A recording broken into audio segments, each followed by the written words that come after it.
Ang batang waitress ay marahang itinulak ang plato ng pancakes sa mesa papunta sa batang lalaki at bumulong ng dahan-dahan.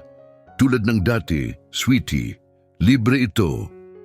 Hindi niya kailanman tinanong ang pangalan ng bata at hindi rin siya umaasang makatanggap ng pasasalamat.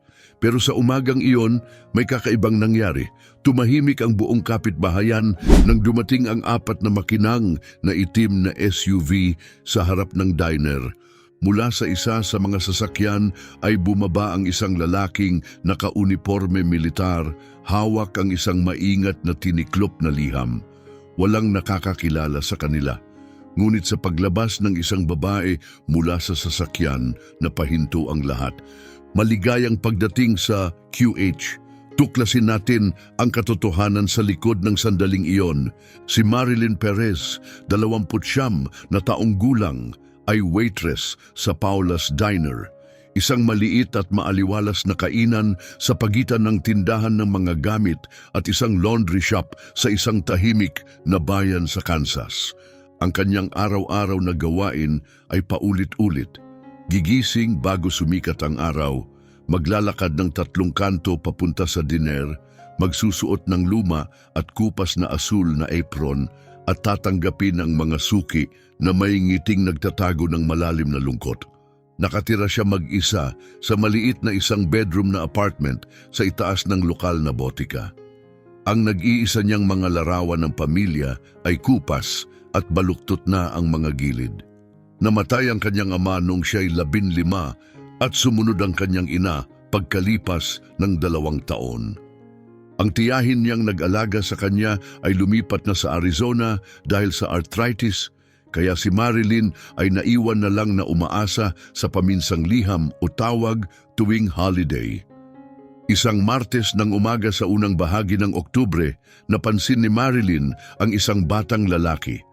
Tila wala pa sa 10 taong gulang, maliit sa kanyang edad, ngunit matalim ang mga mata, tila mapagmasid, pero hindi nagpapakita ng emosyon. Umupo siya sa sulok ng diner, sa booth na pinakamalayo sa pinto. Ang kanyang backpack ay masyadong malaki para sa kanyang katawan at palagi siyang may bukas na libro sa harapan. Sa unang araw, tubig lang ang kanyang hiningi. Dinalhan siya ni Marilyn ng tubig, may kasamang ngiti at paper straw. Tumango ang bata, bahagyang-bahagya lang, ganoon din ang sumunod na araw, at sa ikatlo at ikaapat. Sa ikalawang linggo napansin ni Marilyn ang pattern. Dumarating ang bata tuwing alas 7:15 ng umaga, eksaktong 45 minuto bago magsimula ang klase sa elementaryang paaralan na 3 kanto lang ang layo. Tahimik siyang nakaupo, nagbabasa at umiinom ng tubig habang abala ang ibang customer sa pag-order ng almusal, pancakes, bacon, itlog, tinapay. Pagsapit ng alas 7:55, isasara niya ang kanyang libro, tahimik na magpapasalamat at aalis ng hindi kumakain. Sa ika-15 araw, dala ni Marilyn ang isang plato ng pancakes sa pagkakamali. "Oh, pasensya na," sabi niya. Inilapag ang plato na parang hindi talaga para sa bata. "Sobra lang galing sa kusina, imbes na itapon, ilalapag ko na lang dito." Tumingin ang bata sa kanya, halatang nag-aalinlangan ngunit gutom. Tiniyak ni Marilyn, "Huwag kang mag-alala. Minsan nagkakamali talaga ang kusinero. Mas mabuting kainin kaysa itapon, di ba?" At umalis siya bago pa makasagot ang bata. Mula sa counter, pinanood niya ito habang dahan-dahang dinampot ang tinidor. Pagbalik niya pagkalipas ng 10 minuto, ubos na ang pagkain. Pero nakatitig pa rin ang bata sa kanyang libro, tila iniiwasang tumingin sa kanya. "Salamat," bulong nito habang kinukuha ni Marilyn ang plato. Mula noon, naging tahimik na ritual ang kanilang ugnayan. Tuwing umaga, dinadala ni Marilyn ang mga aksidenteng pagkain, pancakes, scrambled eggs at tinapay, oatmeal na may asukal kapag malamig ang umaga. Hindi humihingi ng kahit ano ang bata, hindi siya nakikipag-usap, ngunit ubos palagi ang pagkain, parang takot na biglang mawala ang pagkain sa harapan niya. Sino yung batang palagi mong pinapakain? Tanong ni Harold, retiradong kartero na araw-araw nasa counter. Hindi mo ba kilala ang mga magulang niya? Wala akong ideya, sagot ni Marilyn, pero halatang gutom siya. Sumabat si Kathy mula sa likod ng kusina pagkatapos ng 3 linggo. Pinapakain mo ang isang ligaw na pusa, aniya, hindi naman mayabang, kundi may tono ng taong sanay na sa katotohanan. Kapag sanay sila sa limos, nakakalimot na silang magpasalamat. Isang araw, mawawala na lang siya. Hindi nakipagtalo si Marilyn, umiling lang siya. Ayos lang, alam ko kung anong pakiramdam ng sobrang gutom. Ito ang pinaka-personal na bagay na nasabi niya sa mga katrabaho niya sa loob ng 3 taon sa Paulas. Hindi kailanman nagpakilala ang bata at hindi siya tinanong ni Marilyn. May kilos ang bata na tila palaging alerto sa pinto at bintana, tila may itinatago. Kaya hindi siya nagtatanong. Tiniyak niya lang na laging may laman ang baso nito at mainit ang pagkain. Gusto ni Marilyn na kahit 40 minuto lang, makaramdam ang bata ng kaunting ginhawa. Kapag tahimik ang dinner at abala ang bata sa pagbabasa, minsan ay napapaisip si Marilyn, malapit lang kaya siya nakatira? May pamilya ba siya? Bakit siya laging mag-isa? Bakit parang pamilyar sa kanya ang gutom? Pero hindi niya ito pinagtuunan ng pansin. Para sa kanya, ang kabutihan ay hindi tunay kung may kapalit. Kaya't nagpatuloy ang kanilang tahimik na ugnayan. Sa paglipas ng panahon, napansin ni Marilyn ang pagbabago. Dahan-dahang lumuwag ang mga balikat ng bata. Unti-unting tumatagal ang titig nito sa kanya tuwing lalapit siya. Sa maliit na pagbabagong yon, sa munting kumpiyansa, naramdaman ni Marilyn na may halaga ang kanyang ginagawa. Pagsapit ng 2 linggo, napansin na rin ito ng iba. Karamihan ay hindi nagsalita. Pero may ilan na hindi napigilang magkomento. Mga salitang puno ng paghusga. Mga taong nakalimot na kung paanong maging walang-wala. Charity ba yan habang naka-duty? Tanong ng isang negosyante, may halong panunumbat ang tono. Ang mga bata ngayon sanay sa libre, sabi ng isa pa. Noong panahon namin walang libre kahit mukhang kawawa. Naririnig ni Marilyn ang lahat, pero hinayaan niya lang na parang ulan sa bintana. Dumadaan, hindi lumalalim. Alam niyang ang pagpapaliwanag ng kabutihan ay lalo lang nagpapatigas ng puso ng ilan. Pero hindi lahat ay ganoon, lalo na si Ricardo, ang kanilang manager. Isang umaga, tinawag ni Ricardo ang manager ng diner, si Marilyn, sa maliit na opisina sa likod ng kusina. Basang-basa ang kanyang noo sa pawis at seryoso ang kanyang tono. Nakikita ko kung paano mo pinapakitunguhan yung batang yon, sabi niya habang pinapalo-palo ang mga daliri sa gasgas na mesa. Hindi ka pwedeng basta-basta magbigay ng libreng pagkain. Hindi maganda sa negosyo at baka gayahin pa ng iba. Marahang pinilipit ni Marilyn ang tali ng kanyang apron sa kamay. Naiintindihan ko, mahina niyang tugon. Ako na lang ang magbabayad ng pagkain. Napataas ang kilay ni Ricardo, halatang nagulat. Galing sa mga tip mo, halos hindi ka nga makaabot sa renta mo. Desisyon ko ito, sagot ni Marilyn, may bahid ng paninindigan sa boses na nagpatahimik kay Ricardo. 1 beses lang naman sa isang araw, kakayanin ko. Pagkatapos ng matagal na katahimikan, bumuntong hininga si Ricardo at tumango. Sige, pero kung makakaapekto yan sa trabaho mo o kung magdudulot ng problema yung bata, titigil na tayo. Naiintindihan? Tumango si Marilyn, may kalmadong paghinga ng ginhawa.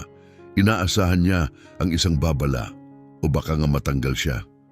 Pero ang kompromisong ito, kayang-kaya niya yon. Kaya mula noon, araw-araw, bahagi ng mga tip niya na pwede sanang ipambili ng mainit na coat o ipandoktor ay tahimik niyang inilalaan para sa almusal ng bata. Isang sobrang lamig na Huwebes ng Nobyembre, hindi dumating ang bata. Panay ang sulyap ni Marilyn sa pinto tuwing ilang minuto habang unti-unting sumisikip ang dibdib. Gaya ng nakasanayan, ginawa pa rin niya ang pancakes ng bata at inilapag sa kanyang pwesto, baka sakaling dumating ng late. Anong sayang, bulong ni Kathy habang dumadaan, umiling lang. Pagsapit ng pagtatapos ng araw, ang hindi nagalaw na plato ay tila tahimik na bintang. Hindi magawang itapon ni Marilyn, binalot niya ito at inuwi. Pero hindi siya dumating kinabukasan o kinabukasan pa. Lumipas ang isang buong linggo, wala pa rin siyang balita. Naisip ni Marilyn, baka tama si Kathy. Baka umalis na lang talaga ang bata, gaya ng karaniwang ginagawa ng mga ligaw. Kahit hindi niya alam ang pangalan o kwento ng bata, may lungkot na naiwan. Isang katahimikang masakit na tila may nawalang liwanag. Sabi ko na, ani Kathy sa 10 araw ng pagkawala ng bata. Hindi ito sinambit na may galit, kundi may pagod na kumpiyansa ng taong sanay na sa ganitong dulo. Kapag wala ng libre, nawawala rin sila. Sa mga panahong iyon, napansin ni Marilyn ang isang lalaking kumukuha ng larawan ng bakanting booth. Kinabukasan, nalaman niya kung bakit. Isang local Facebook group ang nagpost ng larawan. Tinutuligsa ang kanyang kabutihan sa caption, "Paola's Diner now serving invisible customers." Mas malala ang mga komento, "Publicity stunt." Sinasabing para sa mahihirap pero tinatapon din pala. Kapag pinapakain mo ang ligaw, mas lalo silang tinatamad. Magising sana yung waitress, baka niloloko lang siya. Sanay si Marilyn na huwag damdamin ang opinyon ng iba. Pero ang pait ng mga komento, masakit sa kanya. Nang gabing iyon, mag-isa sa kanyang apartment, napaisip siya, nagkamali ba siya? Naging inosente ba siya sa pagtulong ng walang tanong? Baka iniproyekto lang niya ang sariling nakaraan sa batang iyon. Sa paghanap ng aliw, binuksan niya ang maliit na kahoy na kahon na kanyang itinatago, kung saan naroon ang mga alaalang pinakamahalaga sa kanya. Nandoon ang kupas na litrato ng kanyang ama, nakasuot ng uniforme bilang army medic, may banayad ng ngiti sa ilalim ng mainit na disyerto. Katabi nito ang munting leather journal na dinala ng kanyang ama sa serbisyo. Malambot na ang mga pahina, gamit na gamit.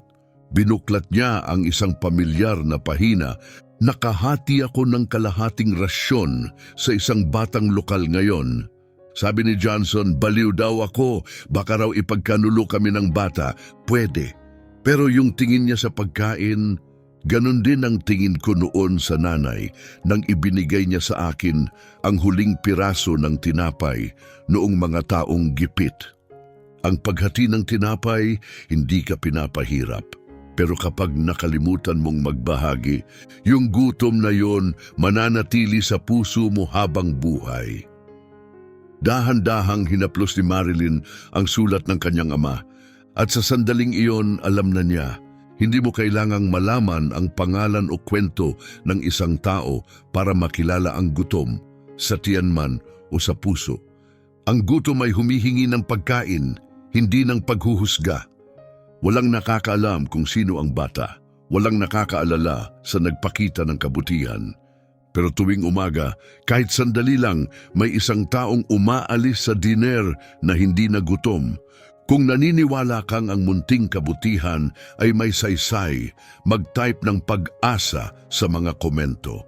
Sa ika-23 araw ng pagkawala ng bata, pumasok si Marilyn sa trabaho ng walang inaasahan.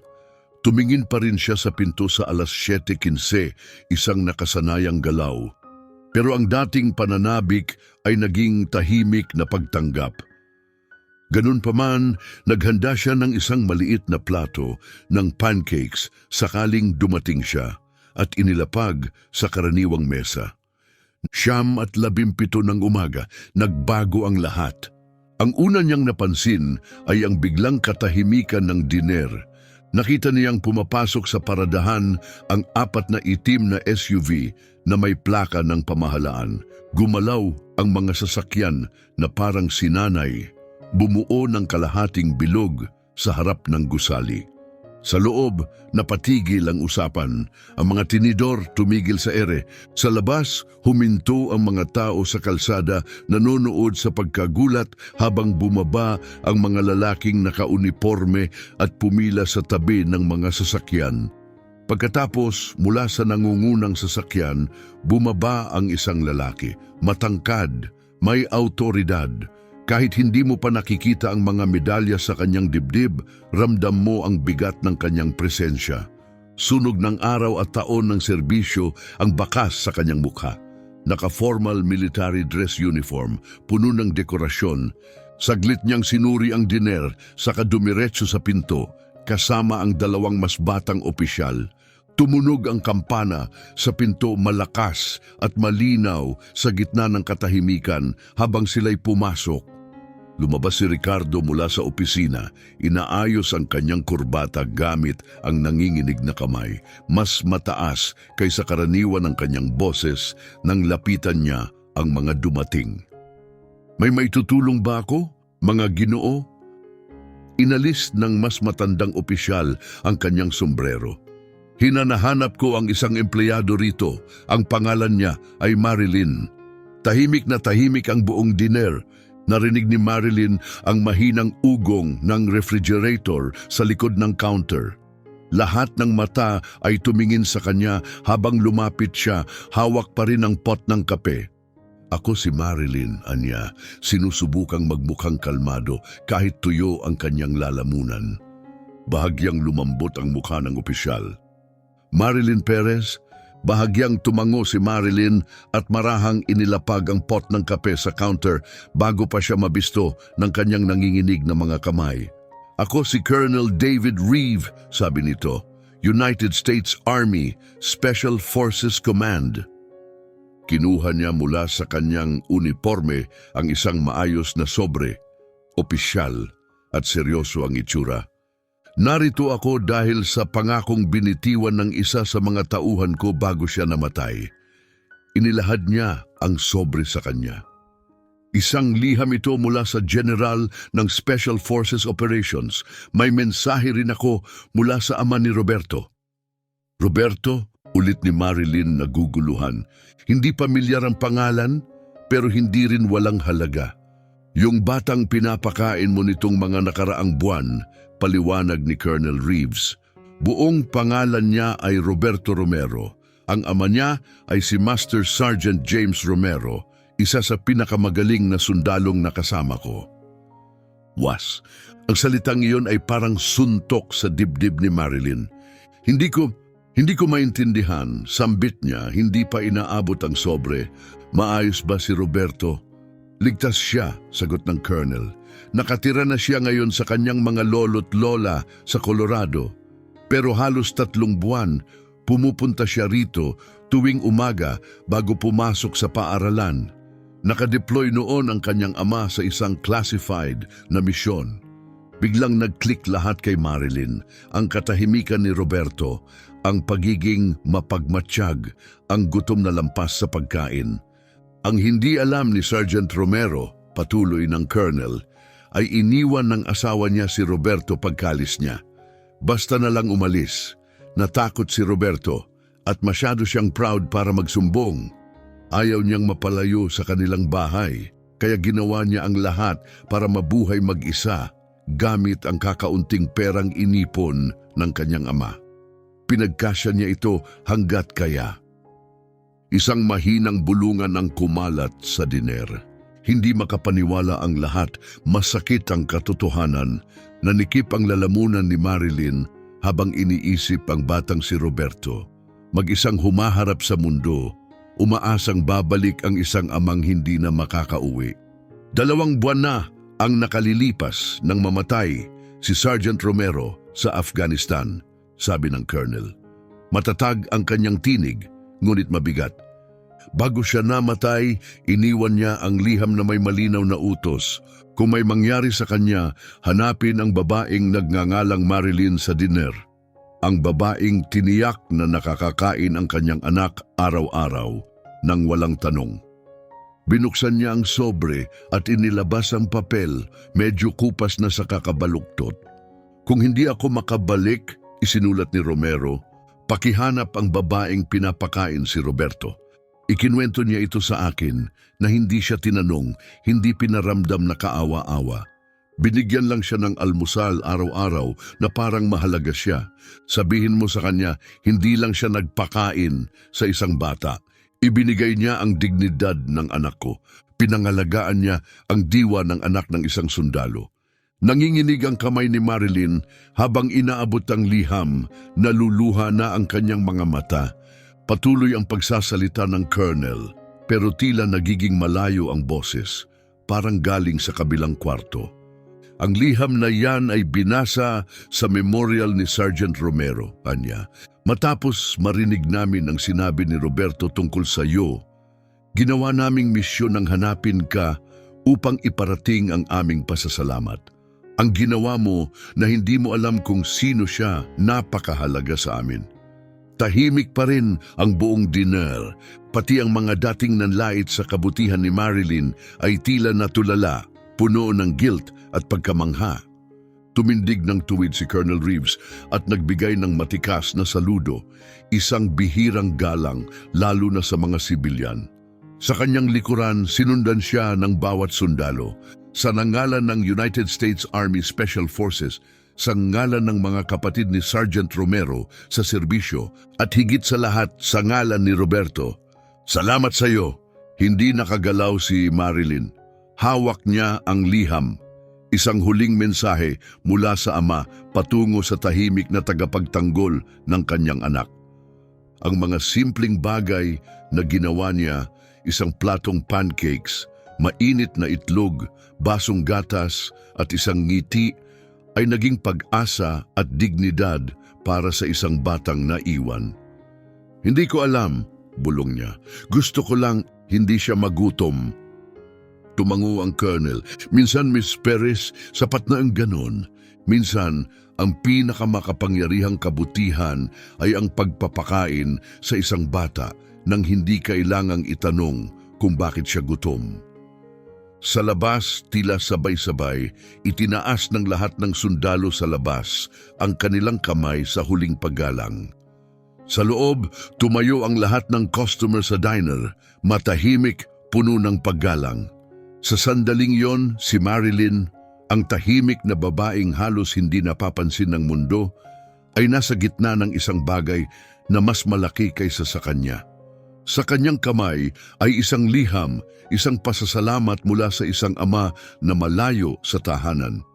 Isang pag-ibig na naipakita sa maliliit na kabutihang loob ng isang estranghero. Sa mga araw matapos ang pagbisita ng Colonel, nagbago ang Paola's Diner sa paraang walang inaasahan. Kumalat ang kwento ni Marilyn sa buong bayan. Hindi nagtagal, ang parehong Facebook page na minsang tumuligsa sa kanya ay nagpost ng masusing retelling ng liham ni Sergeant Romero. Ibinahagi ito ng libu-libong tao. Ang mga komento ay puno ng papuri, malasakit at pasasalamat. Nais ng mga suki na makaupo sa section ni Marilyn. Nagiiwan sila ng malalaking tip, kadalasang may kalakip na sulat. Salamat sa pagpapaalala kung ano ang tunay na mahalaga. Ang anak ko ay nasa Navy. Ang kwento mo tumama sa puso. Ang kabutihan mo ang nagbibigay sa akin ng pag-asa. Iyan ang mga salitang nakasulat sa ilalim ng maliit na bandilang Amerikano na ngayoy nakasabit malapit sa booth kung saan dati umuupo si Roberto. Si Ricardo Urey, ang parehong manager na minsang pinagalitan si Marilyn dahil sa pagbibigay ng libreng pancakes, ang siyang naglagay nito mismo. Sa ibaba ng bandila, isang simpleng plake ang nakamount bilang pagpupugay sa mga nagsisilbi sa bayan at sa mga pamilyang naghihintay sa kanilang pagbabalik. Hindi na muling nabakante ang booth na yon, mga veterano, mga sundalong bumibiyahe at pamilyang dumaranas ng hirap, lahat ay tahimik na nagpalitan sa pag-upo doon. Tinrato ng mga staff sa diner ang bawat isa ng may parehong respeto, tulad ng ipinakita ni Marilyn kay Roberto, ang batang halos walang nakapansin noon. Isang linggo matapos ang pagbisita ni Colonel Reeves, dumating ang isang malaking Manila envelope sa diner na kapangalan kay Marilyn. Sa loob, isang liham na isinulat sa lined notebook paper. Maayos at maingat ang sulat, halatang bata ang sumulat. Mahal na gining kay Marilyn, hindi ko alam ang pangalan mo hanggang sa araw na dumating si Colonel. Pero sa lahat ng umagang yon, ikaw lang ang taong tumingin sa akin na parang hindi ako invisible o sirang bata. Sabi ni Dad, ang mga tunay na bayani ay hindi nagsusuot ng kapa, naka-uniforme sila. Pero sa palagay ko minsan, nagsusuot din sila ng apron. Nung tumigil sa pagsulat si Dad, akala ko kinalimutan na kami ng mundo. Pero ikaw, naalala mo ako kahit hindi ko maipaliwanag kung bakit mag-isa ako. Mabait sina Lola at Lolo. Tinuturuan ako ni Lolo kung paano mangisda at ang cookies ni Lola ay masarap. Pero miss ko pa rin si Dad at minsan miss ko ang pancakes mo. Salamat sa hindi pagtatanong kahit wala akong sagot. Ang kaibigan mo, Roberto Romero. P.S. Natapos ko na ang libro, masaya ang ending niya sa wakas. Inilagay ni Marilyn ang liham sa isang frame at isinabit sa likod ng counter. Hindi ito lantad sa lahat. Hindi ito para ipagyabang. Ito'y isang tahimik na paalala para sa kanya kung bakit mahalaga ang mga munting kabutihan. Kapag tinatanong siya ng customer tungkol sa sulat, simple lang ang sagot niya. A thank you note lang mula sa isang espesyal na customer. Sa pagkalat ng kwento, ang Paula's Diner ay naging higit pa sa ordinaryong kainan.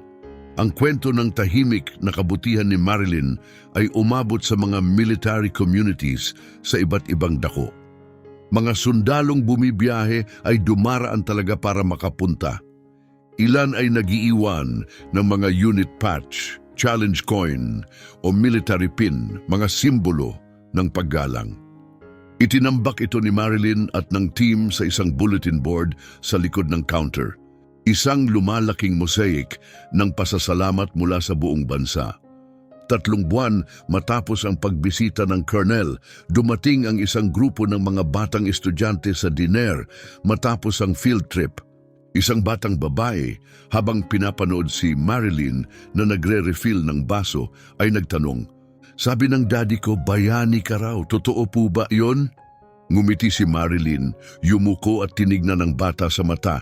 "Hindi, sweetheart. Isa lang akong taong alam kung anong pakiramdam ng maging gutom." Tahimik na sumingit ang guro ng bata, hindi lang sa pagkain. Tumingin si Marilyn sa guro, tumango. Nauunawaan niya, ang gutom ay hindi lang sa tiyan. Sa paglapit ng taginit, ang diner ay nagdaos ng fundraiser para sa mga pamilyang military. Nagkaisa ang buong komunidad at sapat ang nalikom para makabuo ng emergency fund para sa mga anak ng mga nakadeploy na sundalo. At si Ricardo, sa ikinagulat ng lahat, nagdoble ng halaga ng donasyon mula sa sariling bulsa. Maya-maya, inamin niya kay Marilyn, "Hindi ko maintindihan noon kung bakit pinapakain ng tatay ko ang mga batang kapitbahay kapag gutom sila. Laging nababaliw si nanay sa kakaluto, pero sa tingin ko, naiintindihan ko na ngayon. Minsan higit pa sa pagkain ang isang pagkain." Halos eksaktong 1 taon matapos unang lumakad si Roberto papasok ng diner. Pumasok si Marilyn isang tahimik na Martes ng umaga at may natagpuan sa kanyang istasyon. Isang challenge coin, isang bagay na iniaalay lamang ng mga sundalo sa mga taong labis nilang nirerespeto. Sa isang panig ay ang insignia ng Special Forces.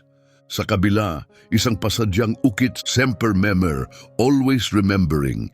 Tumingin siya sa paligid ng diner, wala pang tao. Lumabas siya at tumingin sa lansangan, walang SUV, walang mensahero. Tanging banayad na ihip ng hangin, ang patak ng sprinkler sa damuhan, at ang tunog ng school bus sa dikalayuan. Inilagay niya ang coin sa bulsa. Ang munting bigat nito ay nagsilbing mainit na paalala. Minsan, ang kabutihan na ibinibigay natin sa mundo ay bumabalik, pero hindi sa paraang inaasahan natin. Nang gabing iyon, habang inaalis niya ang kanyang apron at naghahanda ng umuwi, napansin niya si Ricardo sa may bintana, nagdidikit ng bagong karatula. Simple lang ito, pero puno ng kahulugan. Sino ka man, kahit ano ang kaya mong bayaran, walang lalabas na gutom. Nang mapansin siya ni Ricardo, bahagyang napakamot sa ulo, nahihiya. Bagong patakaran, sa tingin ko, panahon na.